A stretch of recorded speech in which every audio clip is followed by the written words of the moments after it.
let's get on to this nice little tutorial now. So this is just something that is super easy, super fun. It's scrap friendly, as you can see. And as you go through the tutorial, you're going to see how super easy it is. It makes a great gift for somebody who might need some brightening up in their room or in their home. It makes a great bright spot in your house or in your sewing studio. So let's roll the video first and I'll show you the tutorial.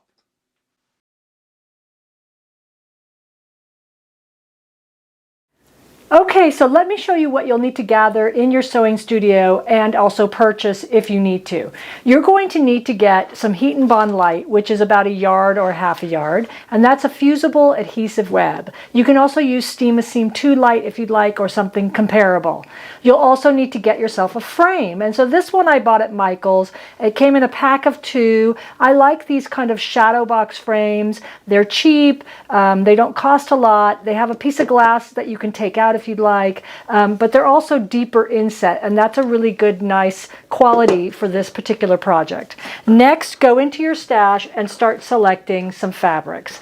I like the K Fawcett fabrics because they give you lots of choices for motifs. All of these have choices involved. And so go ahead, you might have a bag of scraps like I do, and you can just go ahead and start cutting apart your scraps into little bits like this that give you options. And so all of these are options, as you can see. For instance, I can go and cut the center out here, or I could cut the whole flower out here. Again, each one of these shapes, these pinwheels, are options. More options here to create more flower motifs.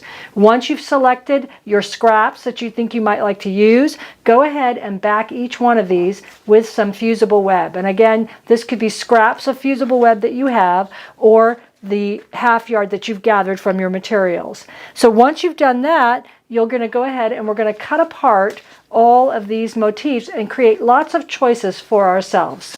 So you've backed all your motifs that you think you might want to use, or scraps, with the fusible web on the back to give yourself lots of choices. And now it's time just to have some fun cutting out all of these shapes. Give yourself lots of options. Go ahead and cut out the shapes. You can be as fancy as you want with that cut, going in and out or not. If a shape goes off the page, so to speak, like this one is cut off on this side, don't worry. You might tuck that under something else and it's still usable. So take a sharp pair of scissors and your motif and just start having fun cutting out these shapes. So you just cut them out following the outline on the fabric, or make it up if you want to. If you don't like what you're seeing there, maybe cut a little deeper into the shape or use some other part of the shape there. But be sure to give yourself lots and lots and lots of choices, because you're going to find that as you overlap these flowers to make the little vase of flowers, that you're going to need probably more than what you actually think you might. So give yourself lots of choices. Go ahead and cut everything up. Don't forget also to cut your vase shapes out. So these are the 2 vase shapes that are on the on the attached PDF that you will see in the information description here of this video. You just download that PDF, or you can make up your own vase shape. This is the inner vase shape that goes onto the outer vase shape right there. And you'll also need to gather for yourself some background fabric. So depending on what frame size you bought, you're going to need roughly about 1 inch larger all the way around of background fabric. And I'm going to show you next what you're going to do with this. So once you've done all your motif cutting, it's time to prepare your background. And you'll need a glue stick or some 505 adhesive spray. Make sure it's the temporary adhesive. You're not going to need a lot of either one of these. Basically, for what we're going to do, take your frame, go ahead and take out everything from the frame, like so. And in each one of these frames, remove the back. There should be a piece of chipboard, which is just a very lightweight, flexible piece of cardboard. Usually most frames have this, which is the same size as the frame. This is what we're going to cover the background material in. So you're just going to take your chipboard, spray it down with some fusible spray. Again, I like the 505 spray, or you can use a glue stick or anything, and take your background fabric and just stick it right on the chipboard. Go ahead, smooth it out. take it over to the back side, and then start to bring these back here with a little glue stick. And so when you're done getting all your background in place, you should have something that looks like this.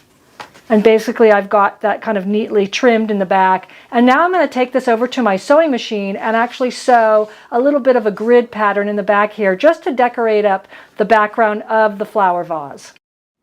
So I'm here at my Bernina, I'm ready to go. I just want to give you a word of warning. Make sure you change your needle over when you do this to the 9014 Microtech Sharp or even a 100 size needle. You're going to need something super powerful to go through that chipboard that you've got. I'm using a variegated thread here. I'm just going to do some straight stitch quilting along the background. You're going to want to start with a leader piece.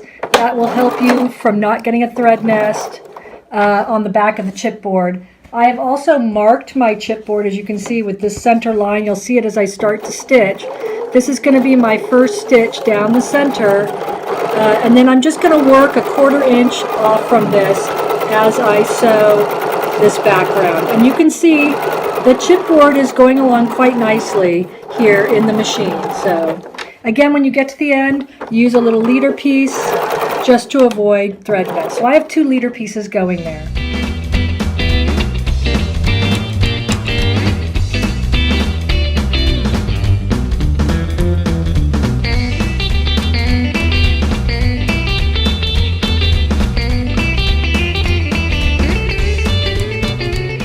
So I'm back and I've done all my machine quilting on the chipboard here. You can do as much quilting as you want. I just did straight line quilting. And so now I'm ready to start putting my motifs down on my background here. So just have fun now placing. You've got your vase cut out with the inner vase. That's kind of the illusion of water in the vase. And then you can have fun placing shapes around. Remember, the more kind of free form, the more organic it looks, the better. Just have fun placing these shapes. Flowers are very organic things. Whatever floats your boat. And spend as much time here as you need to make this look the way you want it to look. And you might even throw something up there like so. You can go to town and keep adding more. The other thing you can do is, if you want something to have more of a 3-dimensional look, you can actually take a piece of foam tape. This is double-sided foam tape that you get at Michael's or Hobby Lobby or at Walmart or anything. And you can just put a piece back there. And then if you wanted something to have more of a 3-dimensional look, like stand off from the background a bit, you could do something like that. I think we need just like one more, maybe here, something like that. And once you are all done, you will fuse that in place. So that means you'll iron it with a hot iron in place. And then if you want to, you can actually do some more quilting on the motifs that you've selected. You could decorate them up with some bedazzling jewels if you want, or other things. And when you are complete, you would just then stick that back into your shadow box frame, and your project is done and ready to be given as a gift or hang on the wall. So there you go. So super easy, super fun. Again, the vase shape right there is a downloadable PDF, little like one-sided piece of paper that you can download. You can enlarge that vase shape if you want to. You can come up with your own vase shape of a square or a round circle, whatever you want to do there. We just gave you that idea of the vase shape to make it easy to do this project. It is super fun.